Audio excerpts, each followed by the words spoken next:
Bagaimana untuk berdakwah terhadap orang tua kita?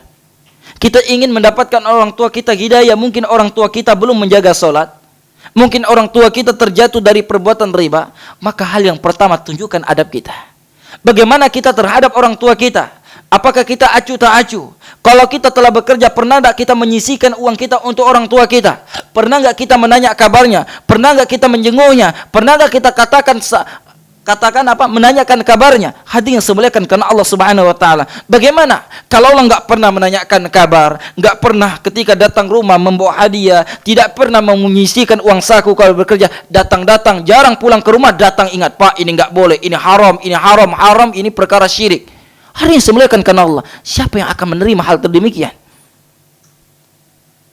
Tunjukkan dulu hadirin semua pelan-pelan tersebut. Nah, hadirin yang semuliakan karena Allah Subhanahu wa taala, ada hal yang terpenting dari semuanya hal tersebut. Yang pertama adalah kalau untuk mengingatkan orang tua adalah untuk yang asas adalah mengajak mereka mengesahkan Allah, tinggalkan perbuatan kesyirikan. Ini adalah hal yang pertama.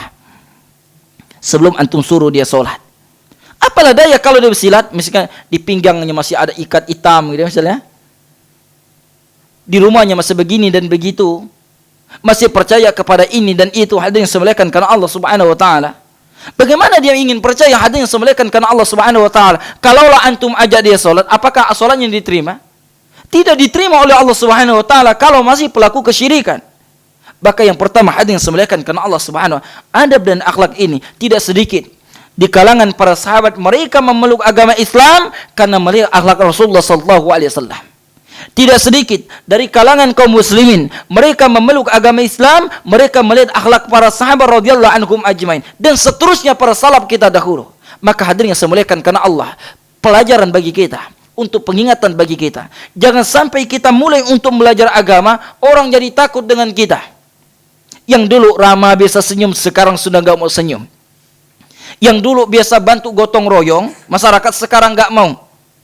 Maka hadirin yang saya muliakan karena Allah Subhanahu wa taala, selanjutnya seharusnya makin kita mempelajari agama yang mulia ini, makin tambahlah kita terhadap orang. Hadirin yang saya muliakan karena Allah Subhanahu wa taala, walaupun yang harus kita ketahui, kita tidak akan pernah selamat dari ridho manusia.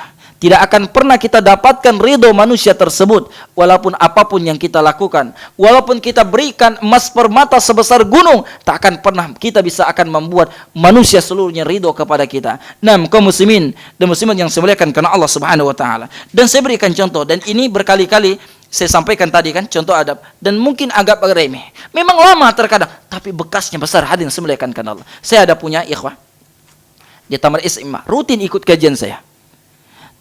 Akhirnya ketika itu akhirnya saya karena rutin saya ajak, waktu itu saya ngisi kajian di daerah Sambas, ikut saya. Mulai selesai ikut saya safar, itu nggak pernah muncul lagi di kajian, berbulan-bulan itu. Akhirnya saya tanya kabarnya, nggak ada yang tahu kabarnya, waktu itu dia nggak punya HP. Tanya kabarnya. Akhirnya lama saya ketemu di jalan, saya samperin, mana antum nggak kelihatan? Afwan Ustaz katanya. Orang tua anak mulai sensitif dengan anak. Dan alhamdulillah dia ingat sebelumnya kejadian tersebut, dia telah pernah minta saran dengan anak. Maka saya bilang, kalaulah orang tua antum melarang antum kajian, antum jangan kajian. Bantu orang tua antum ke kebun, bantu saja. Tunjukkan bahwa kita memang belajar agama ini makin berbakti terhadap orang tua. Masya Allah.